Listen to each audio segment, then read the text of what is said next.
Bonjour à tous, bienvenue sur Crypto Signal. Aujourd'hui, on va s'amuser un petit peu au sens où on va faire principalement de l'Elliott Wave, donc des vagues d'Elliott. Et puis ensuite, plutôt que de faire une alt, on va aller scanner pas mal d'alt pour du trading simplement. C'est-à-dire là, je parle pas d'investissement, mais on ira faire une méthode qui s'apparente un petit peu au day trading scalping. Je vais vous montrer un petit peu comment moi je procède. Donc du coup, on passe tout de suite en partage d'écran. On est toujours ici sur BTC à la sortie de ce triangle en triangle ascendant en bleu.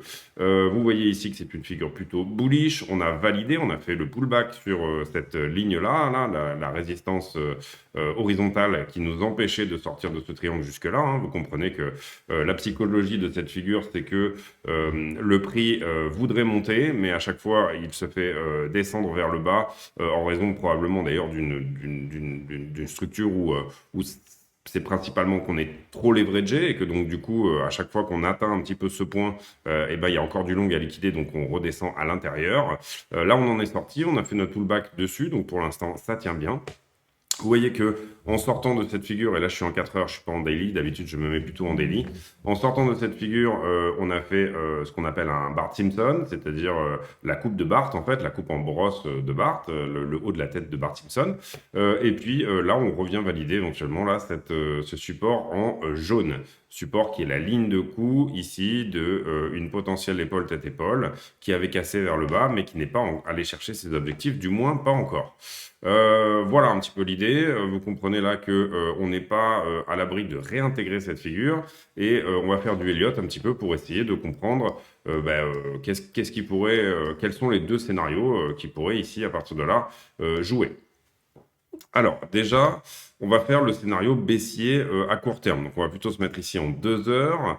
On va un petit peu zoomer sur le graphique et le scénario baissier à court terme nous dirait que là on est en train de travailler en fait, et je vais vous le remontrer si jamais je dézoome un petit peu ici. Ici on est en train de travailler un premier arrêt, c'est-à-dire que sur ce plus bas ici des 33 000 tac, jusqu'à ici, en fait, on travaille le 0,382. Vous voyez qu'on est pile dessus là, et c'est vraiment un point qu'on travaille fortement. Donc le premier arrêt, pousser et casser ce premier arrêt voudrait dire eh bien, repasser plus ou moins en tendance haussière, hein, c'est-à-dire ça validerait une nouvelle tendance haussière, ça serait un indicateur de plus qui nous dirait que le premier arrêt est cassé, donc qu'on va probablement au 0,618 qui se trouve ici. Donc après, voilà. L'idée ici, si jamais en Elliott, on était en baissier, et là je vais zoomer un petit peu, c'est qu'on serait potentiellement ici dans une correction en zigzag en ABC. Qu'est-ce qu'une correction en ABC en zigzag? Je vous ai préparé ce petit truc là, qui, je ne sais pas, que j'ai trouvé juste pour les schémas. C'est tout simplement une correction en A, B et C. Descente en A, correction de A, rebond de B et ensuite descente de C. C'est pas obligatoirement ce qu'il est en train de se passer, hein, bien sûr. Je vais vous montrer après qu'il y a d'autres scénarios. Elliott, en fait, n'est pas un système pour prédire les prix. Elliott est un système pour moi de prise de profit. C'est-à-dire que vous schématisez en Elliott la tendance de manière à pouvoir valider des points de prise de profit, tout simplement. C'est pour ça que ça marche très bien quand on l'utilise bien. Si vous utilisez Elliott pour essayer de prédire les prix, et ça je le dis souvent, c'est un petit peu comme si vous preniez une pelle pour vous laver les dents. C'est con et ça fait mal. Donc vous allez vous faire rétamer à 100% du temps si jamais vous essayez de prédire les prix comme beaucoup le font avec Elliott. Elliott, vous devez toujours avoir deux scénarios, un bullish et un bearish. Et grâce au fondamental, grâce à plus d'analyse technique et grâce à l'analyse de sentiment, vous penchez plus pour un scénario qui vous fait dire, bon, ben, si jamais ce scénario se produit, mes invalidations en Elliott de ce scénario sont celles-ci, celles-ci, etc. Donc, vous comprenez que, principalement, on va dire, en Elliott, quand on est en tendance haussière, le marché va monter en 5 vagues et il va ici descendre en 3 vagues. Ça, c'est ce qu'on appelle la tendance. Ça, c'est une tendance haussière. En baissière, c'est l'inverse. Il va descendre en 5 vagues, monter en 3 vagues. Ici, on est repassé en tendance haussière à partir du moment où on a eu ce W ici. Donc, on peut analyser le marché en montée comme étant en 5 vagues et les corrections comme étant en 3 vagues. Quand on a vu cette correction, là, ici, je vous avais expliqué ce qui m'embêtait un petit peu, c'est que je voyais pas vraiment bien 3 vraies vagues se dessiner. Donc pour l'instant, on va partir du principe, c'est-à-dire que on va établir l'hypothèse que cette correction n'est pas finie, d'accord? Donc on aura une A qui commence à se créer ici, rebond de B ici, et on va aller voir ici quel est l'objectif éventuellement pour l'AC. L'objectif pour l'AC, ben, c'est tout simplement les 1.1618, c'est-à-dire que ici et là, on aurait une correction de C qui nous emmènerait exactement là, d'accord? À quoi ça correspond? Ben, ça correspond pile là où on a une poche de liquidité, donc c'est tout à fait quelque chose que le sentiment peut venir, comment dire, c'est un point que le sentiment pourrait venir argumenter également. Voilà, aller chercher cette poche de liquidité ici ne serait pas vraiment déconnant. C'est ce qu'on peut voir aussi quand on regarde sur Kingfisher. On voit très bien ici qu'on a une grosse poche de liquidité et que moi j'ai identifié comme descendant quasiment jusqu'au 39. Donc on pourrait pour moi aller chercher. Et là, quand je vous dis Kingfisher, c'est un indicateur parmi tant d'autres. Kingfisher est un algorithme. Nous, on va identifier des choses où on a un sentiment plus humain de ce qui s'est passé, alors que Kingfisher va le faire d'une manière algorithmique. Néanmoins, voilà, on peut se dire qu'il y a une poche de liquidité ici entre 39 et 41. Donc on va ici la tirer un petit peu plus bas et la ramener ici jusqu'au 39, d'accord? Hop. Donc ça voudrait dire quoi? Ça voudrait revenir chercher pour ici en Elliott les 40 700 comme objectif de la C. On pourrait aussi réfléchir en se disant, regardez, une ABC corrige toujours en 5, 3, 5, c'est-à-dire 5 vagues qui descendent, 3 vagues qui montent et 5 vagues qui descendent, d'accord? 5, 3 et 5. Et donc du coup, on pourrait ici faire le sous-décompte des vagues, bien évidemment. On pourrait se dire que par exemple, l'AC doit descendre en 5 vagues, donc on va prendre ici un point de 1, 2, calculer la 3, la 4 et la 5. À partir du moment où vous avez validé, on va dire une 1, 2. Alors là, bien évidemment, c'est un petit peu prématuré pour le faire, mais on va quand même essayer de le faire. Une 1, 2, son objectif aussi, c'est 161,8 pour une 1, 2. Donc ça nous ferait une 3 qui viendrait ici chercher les 44, d'accord? Ensuite, on aurait un rebond de 4 qui viendrait prendre ici les 0,38,2 de la 3. Donc qui probablement viendrait rebondir à peu près au 45 ici. Et puis ensuite, on aurait un objectif pour la 5 qui serait, si on se place ici en 0, mince, j'ai pris le mauvais Fibo, ici. Si on se place ici en 0, puis 3, puis 4, un objectif minimal de 100%. Donc là, ce que nous disent les sous-vagues, c'est qu'on pourrait ici avoir un objectif plus court terme, c'est-à-dire un sous-décompte des sous-vagues, un décompte dans une time frame plus petite, qui nous amènerait ici au 41. Deuxième objectif possible pour la 5, lui aussi, les 161,8, c'est-à-dire éventuellement ici aller au 40. Néanmoins, on privilégiera le minimum, c'est-à-dire les 42, mais possibilité d'aller jusqu'au 39,800. Ça, c'était le côté bearish court terme sur Bitcoin. Maintenant, on va pousser un petit peu le vis un petit peu plus loin et on va essayer d'aller dans des time frames un petit peu plus grandes. Vous savez que je fais pas très souvent du Elliott, mais j'aime bien en faire de temps en temps parce que ça change un petit peu. Et puis, je trouve que c'est très didactique ici d'en faire. Donc, on peut imaginer ici qu'on a trouvé un bottom. Et donc, on est en retournement de tendance. On a trouvé un bottom ici au 33 000. Vous êtes d'accord avec moi? C'est ce que soutient la chaîne depuis un bon petit moment maintenant. Donc, du coup, qu'est-ce que ça voudrait dire? Ça voudrait dire tout simplement que ici, on a fait une 1-2 à la hausse en 1, 2, 3, 4, 5, vous vous rappelez. Donc, on a fait une 1-2. Maintenant, l'objectif de 3, quel est-il? Et donc, c'est ça qu'on va regarder maintenant tout de suite. On l'a vu tout à l'heure, l'objectif de 3 est de 161,8. Donc, on va prendre ça, le plus haut, le plus bas. Ici, ça fait une très grosse correction pour une 2, mais ça peut arriver que les deux corrigent à ce point-là. Et donc, ça nous donnerait un objectif ici de 161,8, c'est-à-dire une 3 qui devrait théoriquement se trouver autour des 55 000. Ça, c'est une première chose. Pour l'instant, on ne va pas faire les objectifs de 4 et 5, c'est pas la peine. L'idée, c'est de voir comment pourrait se construire cette 3. Donc là, on est sur du moyen terme, vous comprenez. Et bien, à ce moment-là, ça voudrait dire que celle-ci se compose aussi elle-même, à l'intérieur de celle-ci, il y a des sous-vagues. Sous-vagues qu'on va matérialiser comme ça. On aura bien sûr une 1 ici qu'on voit qui est assez évidente aussi. Tac. Une 2 qui est assez évidente ici aussi. Une 3 dont on va calculer les objectifs. Une 4 et une 5. On va la mettre dans une autre couleur pour voir un petit peu mieux où on se trouve. Là, on est sur une 2 qui a une correction un peu plus logique. Je vois ici à vue de nez qu'elle est autour des 61,8%, peut-être un peu plus. On va vérifier quand même. En général, une 2 a pas mal de chances de clôturer entre les 50 et les 61,8. Ici, on est voilà, autour des 70, donc c'est plutôt correct pour une 2. Alors que celle-ci, vous voyez, avait plutôt corrigé de quelque chose de 90, autour de 90%. Donc des fortes corrections. Donc là, une fois qu'on est là, eh bien, on va recalculer ici les objectifs de la 3. J'espère que vous me suivez, de la petite 3. Et donc, on met le Fibonacci de prolongation selon la tendance. Et au 1.161,8, on aura un objectif de 53 700. Si jamais on a eu une 2 plutôt forte selon la règle de l'alternance des vagues d'Elliott, théoriquement, on devrait avoir une 4 plutôt faible. Et une 4 plutôt faible, c'est 23,6 ou 38,2. Pour l'instant, on va la mettre entre les deux. Et puis après, on va calculer les objectifs de 5 de la même manière que ce que j'ai fait précédemment, c'est-à-dire prolongation de la tendance, Fibonacci de prolongation de la tendance. On prend le point numéro 3, le point numéro 4, et on va ici venir chercher les 100%.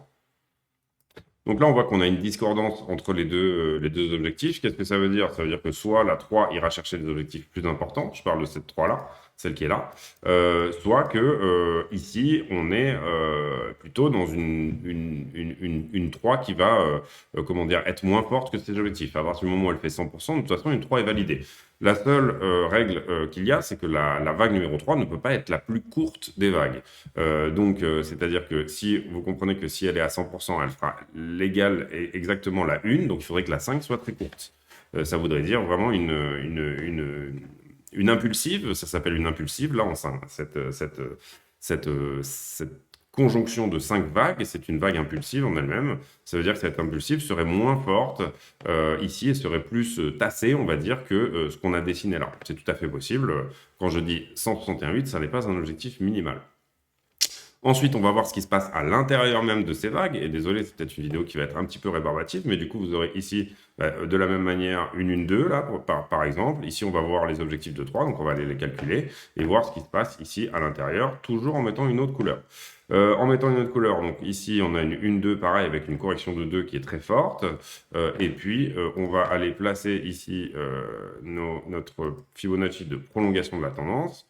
En faisant 0, 1, 2, on aurait ici une potentielle finition de 3 à peu près dans ces niveaux-là. Vous voyez qu'ici, elle aurait plutôt fini à 200%. Tout à fait validé aussi, objectif de 200%, complètement possible pour une vague d'Elliott. Donc là, on serait sur une correction de 4, et c'est là que ça nous intéresse, de combien corrige en général une 4 en Elliott. Donc on va placer ici nos pivots, et en général, une 4 corrige entre 0,38,2 et 0,50. Donc là, ça nous donne juste un retour ici au 44. Et qu'est-ce qui s'est passé? Bah tiens, justement, on est venu ici pile poil au 43-44. Donc c'est vraiment une possibilité que là, on soit dans un début de 5. Qu'est-ce que ça veut dire? Ça veut dire que c'est le scénario inverse de ce que je vous ai montré tout à l'heure. Excusez-moi, ça a été très long à construire mais c'est le scénario inverse de ce que je vous ai montré tout à l'heure, c'est-à-dire cette ABC est finie, l'ABC qu'on regardait tout à l'heure, ce qu'on regardait en petite time frame, et là on est plutôt sur un départ de début de 5, d'accord? Étant donné que cette 2 avait été très forte, vous voyez qu'on est quasiment à 90% aussi, et bien on aura une 4 qui va être plutôt faible, et là en l'occurrence, elle était en l'occurrence relativement normale, plutôt proche des 38,2 que des 0,5, mais c'est une 4 qui est à peu près normale. Donc qu'est-ce que ça veut dire? Ça veut dire que là on aura une 1-2, d'accord, et que ici, donc, pour faire la numéro 5 qui est jaune, là, celle que j'ai mise de côté, ici on aura une 1-2, tac, ok. Vous comprenez que c'est des vagues dans des vagues dans des vagues, c'est des poupées russes de vagues, voilà.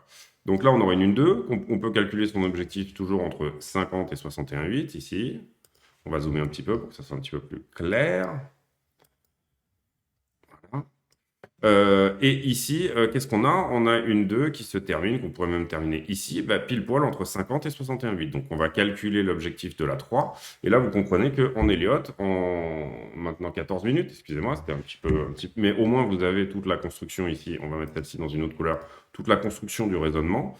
En 14 minutes, on a établi 2 scénarios qui fonctionnent en Elliott, d'accord? Ici, donc, on est une 2, 3, on va la calculer aussi. Donc, on disait les 1.618. Là, 1.618 qu'on mettra ici à 50 000. Donc là, on serait sur un rebond. On va le mettre un petit peu plus dans la tendance, histoire d'avoir à peu près une formalité de temps. On serait sur un rebond qui irait aux 50 000. Hop, et donc ça, c'est les cas les plus communs. Et ensuite, on va faire une correction pour la 3, qui sera entre 0,382 et 0,5. Moi, j'aime bien le placer pile poil entre les deux. Donc, on reviendrait ensuite au 48 pour finalement venir terminer cette vague 5 qu'on va calculer exactement comme j'ai fait avec les autres, c'est-à-dire 0. Là, je l'ai mal mis, mais on va le reprendre tout à l'heure. 3, 4, OK. Et là, on va juste reprendre celui-là comme ça, voilà. Et là, on aura à minima une vague qui va revenir ici aux 54 000. Est-ce qu'on a des convergences ici? Ben, on en a pas mal. On a ces 3 points-là. Vous comprenez que cette 5 ici vient finir cette 3-là. Et effectivement, on est dans une fourchette de à peu près 1000 $. Et ici, on a cette 3 qui, par contre, elle, ne converge pas tout à fait avec les objectifs de la 5 qu'on avait eu là. Donc, on va revérifier ici. Ça voudrait dire qu'ici, on ferait probablement une 5 qui va être tronquée ou quelque chose comme ça, et qu'on serait relativement violemment repoussé vers les 55 000. Voilà, ça serait quelque chose comme ça. Une 5 tronquée, ça existe, c'est-à-dire qu'elle n'atteint même pas ses 100%, elle ne fait pas ses objectifs, d'accord? On va revalider quand même quelque chose, parce qu'il y a un truc qui me paraît bizarre là-dedans.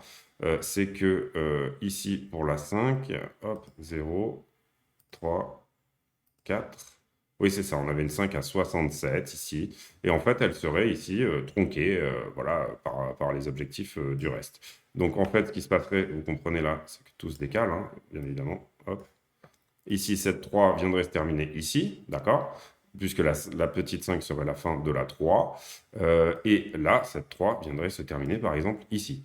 Ou alors, on aura une 3 ici qui sera beaucoup plus haute, c'est-à-dire que si cette 5 vient effectivement chercher les 67 000, à ce moment-là, on aura une 3 qui va être remontée et dont les objectifs seront de... Hop, on va reprendre ici, tac. Ce point-là, celui-là et celui-là. D'accord? 2,618, objectif tout à fait honorable, et c'est d'ailleurs très souvent un objectif qu'atteignent ici les vagues d'Elliott. Donc si on est bullish ici, et là, j'ai oublié la 5, du coup. Donc, 1, 2, 3, 4. Oui, ça, c'était la 5. Voilà, vous avez compris, bien sûr, que tout ça, c'était la petite vague. Donc, du coup, si on est vraiment bullish, que le sentiment, l'analyse fondamentale, tout nous pousse à croire que Bitcoin est réellement maintenant dans un rebond, vous comprenez qu'ici, vous avez des points formidables de prise de profit avant correction. Vous avez d'abord un point ici au 55 où vous vous dites que forcément on va revenir au 48. Donc vous avez un bon point ici pour prendre une partie de vos profits au 55. Ou alors vous profitez. En fait, la question c'est quelle vague vous voulez surfer et dans quelle unité de temps voilà, vous voulez placer votre manière de trader. Voilà l'idée. En tout cas, là, je vous ai montré un objectif bearish court terme et sa différence, son invalidation en objectif haussier long terme. Donc, c'est pour bien vous expliquer, encore une fois, que Elliott n'est pas un système pour prédire les prix. Si vous voulez, pour s'amuser, on pourrait calculer dans le cadre de ces scénarios, et encore une fois, je ne suis pas en train de prédire le prix ici, mais quels pourraient être ici les objectifs de la 5 suivante. Et là, ce n'est pas vraiment possible, parce que je n'ai même pas calculé la 4. Donc, encore une fois, en statistique, une 4 en général corrige plutôt entre 0,382 et 0,5. Et donc, voilà, tac, tac. Et donc, ici, j'ai été petit dessus, comme ça, à la volée. Donc, du coup, une 5, en général, viendra chercher les 100%. Donc, dans ce scénario-là, si jamais vous estimez que Bitcoin est littéralement bullish et qu'il peut ici casser certains objectifs, vous comprenez bien ici que Elliott vous sert également à avoir des points d'invalidation. Pourquoi des points d'invalidation? Tout simplement parce que là, vous avez tracé vos vagues et il faut imaginer que, par exemple, si jamais ici, cette 4, hop, il y a des règles en Elliott, cette 4 ne peut pas voyager dans le territoire de la 1. Donc, si vous corrigez ici, par exemple, plus que ça, à ce moment-là, votre décompte de cette 1, 2, 3, 4, 5 est invalidé. La 2 ne peut pas aller en dessous de la racine 0. C'est-à-dire ici, cette 2, par exemple, ne pourrait pas aller là. Là, on aurait une vague, une impulsive qui serait totalement invalidée. Il y a des règles pour les impulsifs que vous pouvez aller voir. Et là, c'est toujours pareil. Utiliser le bon outil, c'est bien, mais bien l'utiliser en respectant comment son inventeur, enfin la personne qui a mis au point cet outil la mise au point, ben, c'est encore mieux. C'est comme faire du chartisme sans respecter les guidelines. Par exemple, faire de la probabilité de chartisme selon Bulkowski, qui est quelqu'un qui a étudié des centaines de milliers de figures, qui a fait des statistiques dessus. Si jamais vous ne suivez pas les guidelines, la manière dont doivent se former les figures selon Bulkowski, donc si vous n'avez pas le bouquin, eh ben vous allez mal utiliser cet outil formidable qui est la probabilité chartiste. Voilà, ça c'était un peu différent que d'habitude pour faire un tour d'horizon sur le prix. Vous montrez aussi que Elliott est un super outil bah, parce que du coup là on a un plan en fait rapidement et on a des zones d'invalidation qui sont très claires. La 4 ne peut pas voyager dans le territoire de la 1, en tout cas si on est sur une impulsive. La 2 ne peut pas dépasser la racine de la 0 et la 3 n'est jamais la plus courte des vagues. Et à partir de ce moment-là, c'est un petit peu comme Freud si vous voulez, c'est un paradigme qui marche à peu près tout le temps mais qui vous permet, vous, trader, de vous situer dans la tendance et d'avoir des points d'invalidation. Donc, c'est un formidable outil pour placer ses stops et réfléchir en fonction des règles, bien sûr, d'Elliott, si vous êtes réellement dans le type de correction que vous attendez ou pas.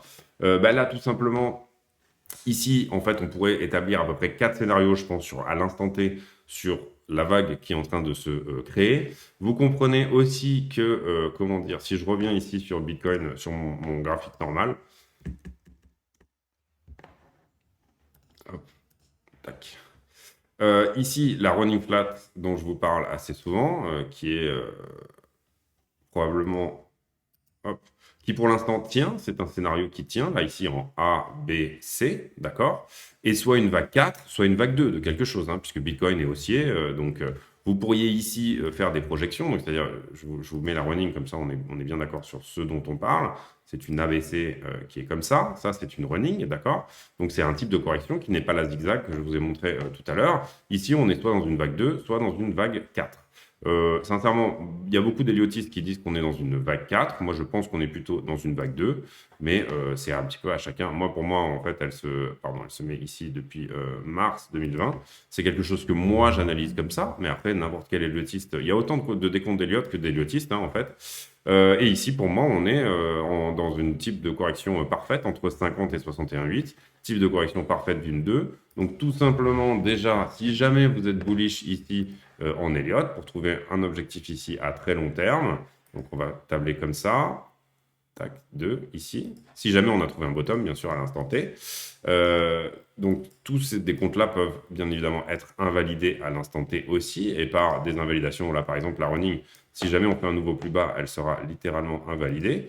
Donc, ici, vous comprenez que je suis en train de calculer l'objectif de 3. C'est juste pour l'exemple. Hein. Je pourrais vous trouver un décompte, et d'ailleurs, on va le faire après, qui va être beaucoup plus bearish que ça. Ici, premier objectif cette 3 qui serait de 131 000 dollars. Premier objectif. On pourrait très bien aller aux 2,78 qui sont les 200 000 dollars. Néanmoins, ici, vous comprenez que théoriquement, on a eu une 2 qui était normale, s'il s'agit bien d'une 2, bien évidemment. On a une 2 qui était normale. Donc ici, on viendra prendre le plus bas qui est là. Hop, pour calculer la 4.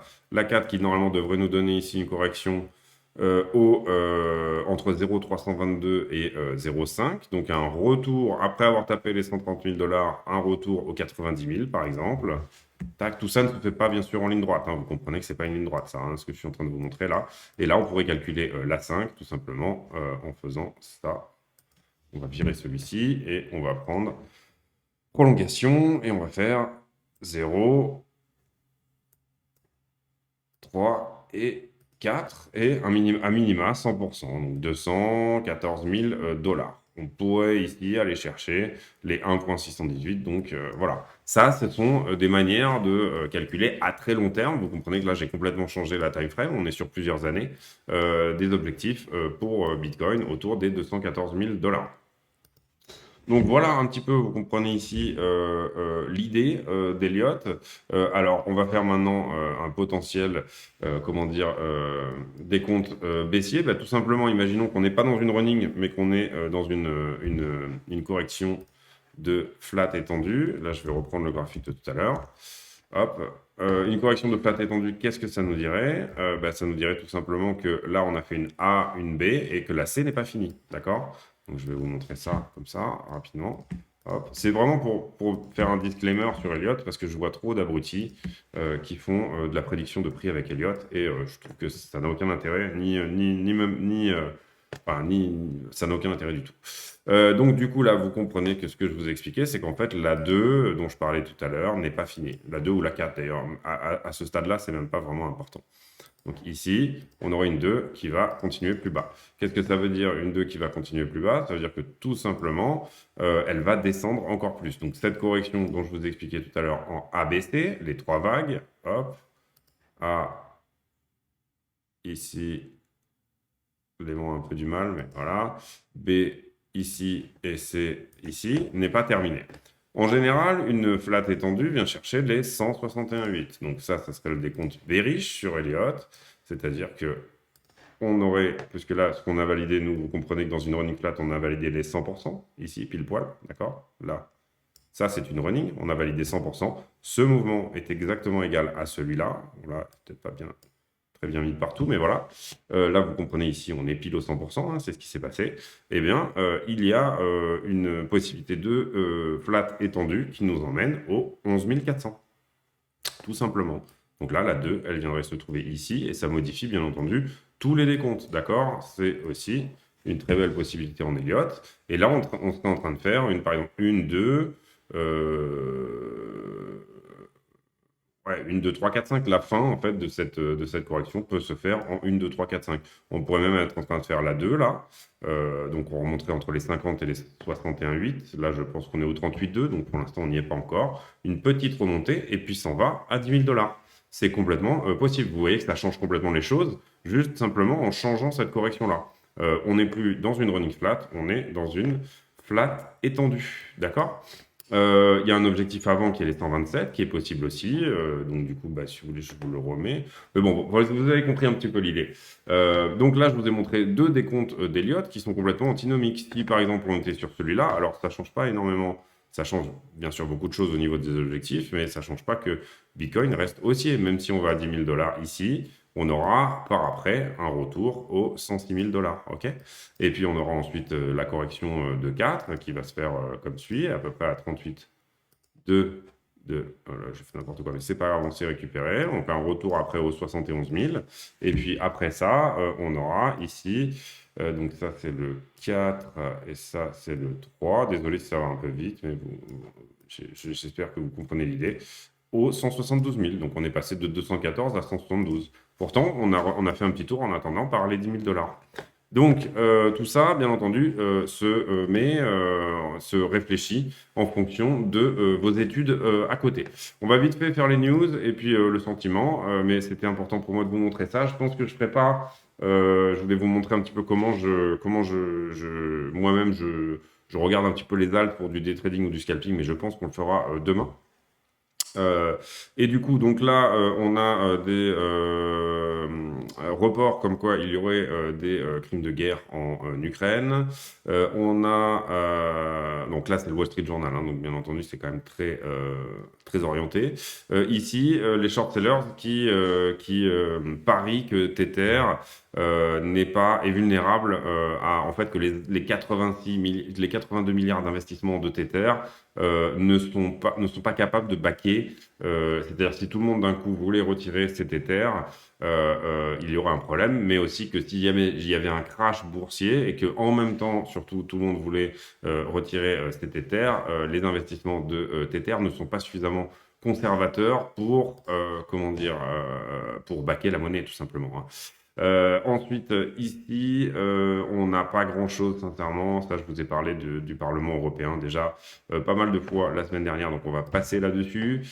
Ici, pourquoi l'or et la platine sont une fenêtre dans les futurs sur le marché, dans les contrats futurs sur le marché, et qu'est-ce que les investisseurs peuvent attendre.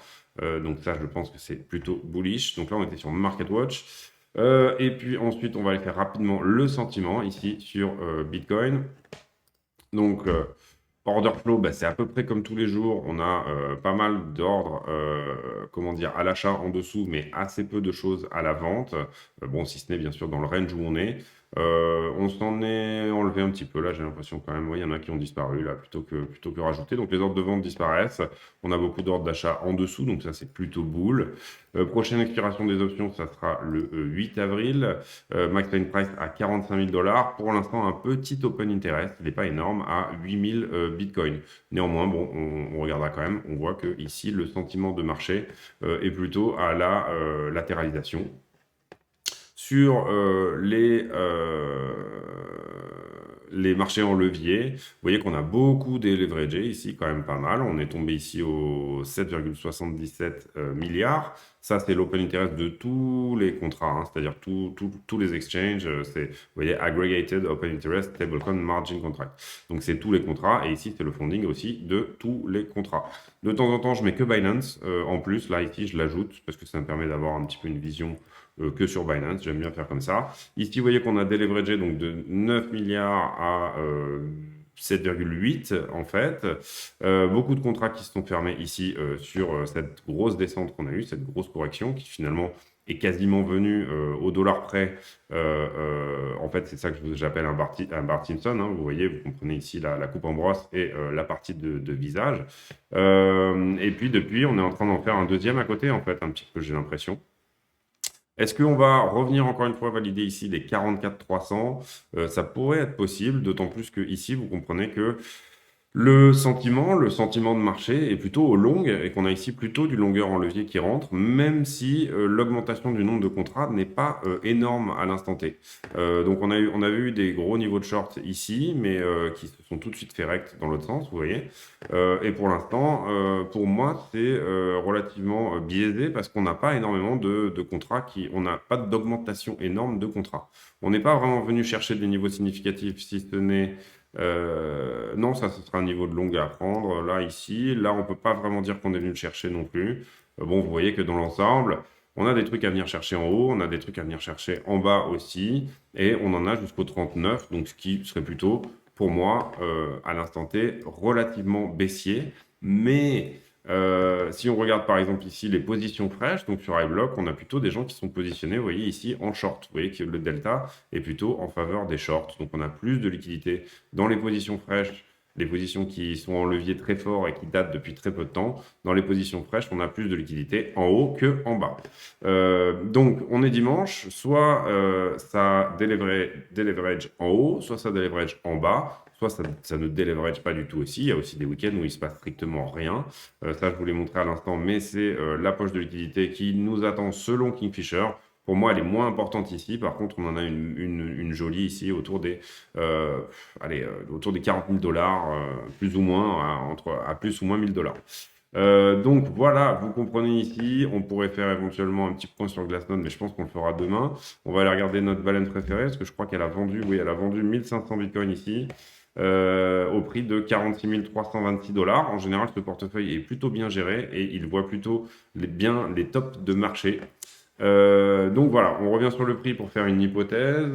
Donc du coup, sur le prix ici, pour moi, sincèrement, je suis plutôt baissier pour le début de semaine là, et bien entendu très haussier à long terme. Mais plutôt baissier pour le début de semaine. Pour quelle raison? Parce que pour moi, on a cette poche de liquidité ici à prendre. Ça ne remettrait pas en cause du tout la dynamique globale et même la cassure de cette figure n'est pas remise en cause si jamais on la réintègre et qu'on repart et qu'on la recasse. Parce que de toute façon, le plus important, entre guillemets, c'est qu'on fasse ici, et là donc du coup je suis bien en daily, et bien des plus hauts de plus en plus haut. Alors celui-là manque à l'appel, mais bon voilà, on peut dire que c'est un plus haut temporaire ici, et des plus bas de plus en plus bas. Donc vous comprenez que ici même revenir, retoucher même à la limite cette résistance et repartir, ce qui nous ferait un magnifique canal haussier, vous voyez. Ne serait pas en soi quelque chose de extrêmement flippant. Est-ce que ça veut dire que je me positionne en short ici À l'instant T, non, parce que j'ai pas suffisamment de niveau ici, j'ai pas suffisamment de points de validation. Personnellement, j'avais shorté, je crois, par ici, parce que j'avais plein de points qui me disaient qu'on allait reprendre ici cette zone assez rapidement. Pour moi, on allait faire ça. On l'a pas fait. Mon stop s'est fait prendre. C'est pas grave. À partir de là, ici, quand on a fait ici ce rebond-là, je suis passé en long sur quelques haltes.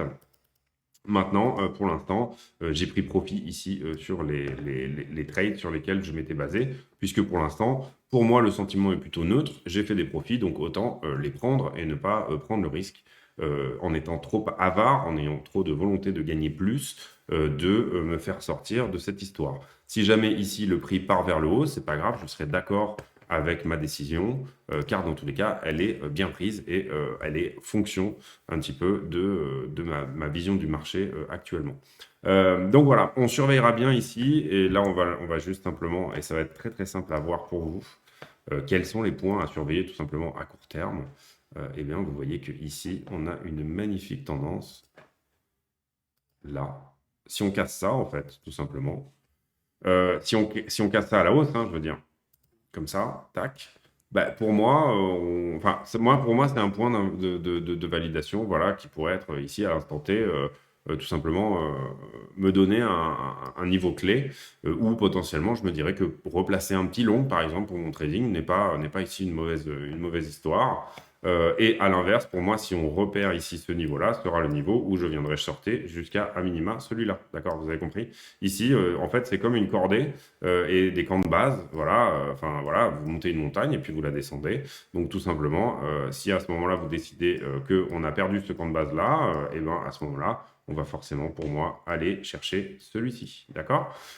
Si jamais ici, le camp de base sur lequel on est actuellement décide de continuer à monter la montagne, à ce moment-là, je me mettrai dans la cordée et j'irai. Pour moi, il y a des endroits où je préfère rester dormir la nuit et me reposer un petit peu que de ne pas monter et gravir le dernier sommet trop vite. Donc c'est un petit peu comme de l'alpinisme. Voilà, désolé pour l'allégorie un peu foireuse, mais c'était tout ce que j'avais sur le moment. Donc du coup, voilà pour moi. Est-ce que là, on ne serait pas en train de faire un triangle descendant? C'est-à-dire, est-ce que par exemple, on ne pourrait pas faire ça, et ça, et ça, et ça, et ça, et puis repartir? C'est ce qu'on verra pour l'instant. Pour moi, il y a pas mal de touches ici en bas, mais je n'ai que... il y a pas mal de touches en haut, pardon, mais je n'ai que 2 touches en bas. Pour moi, cette figure deviendra réellement validée qu'à partir de là. En tout cas, on a un support qui est très fort ici maintenant, puisque il a quand même été validé ici pas mal de fois. Pardon, à savoir ici, ici, ici comme résistance, ici à nouveau comme résistance, et là on l'a cassé. Donc on a quand même un joli support sous les pieds. Et pour moi, si on y retourne, ça peut être aussi un bon point d'achat, ce que j'ai fait là personnellement. Là, voilà, maintenant quand je vois la tronche ici de cette figure-là, etc., et ce que me dit le marché, je me dis que tout simplement, c'est pas stupide de prendre les profits sur les trades sur lesquels j'étais sur ce tout petit mouvement-là. Voilà, c'est tout pour moi. J'espère que ça vous a plu. Et voilà, j'espère que ça vous a plu, que tout simplement... Et d'ailleurs, je me suis trompé, en fait, c'est sur ce mouvement-là, moi, que j'ai pris un trade. Autant pour moi, je vous dis des conneries. Celui-là, je ne l'ai pas pris. Le pullback au 50%, je ne l'ai pas pris. Et effectivement, ça, je ne l'ai pas pris non plus. C'est sur ce mouvement-là que j'ai pris mes profits, puisque là, on est au 29 mars. Oui, c'est ça, ouais, j'ai dû les prendre par ici, effectivement. Voilà, donc vous voyez un petit peu l'idée. À partir de là, qu'est-ce qu'on va regarder? Tous les points d'invalidation que je vous ai montrés là. Et puis voilà, j'espère que ça vous a plu. C'était un point assez long, mais c'était aussi un peu une introduction à Elliott, enfin en tout cas une manière de voir les choses un peu différente de d'habitude. Maintenant, il va falloir que je trouve un titre à cette vidéo, ce qui va être assez compliqué en l'occurrence. Je vous souhaite un excellent week-end. Dans les commentaires à la con, pour ceux qui ont réussi à regarder cette vidéo jusqu'à la fin, donc les commentaires à la con, on va dire, est-ce que plutôt thé ou café? Voilà, pour le matin, est-ce que vous êtes plutôt thé ou café?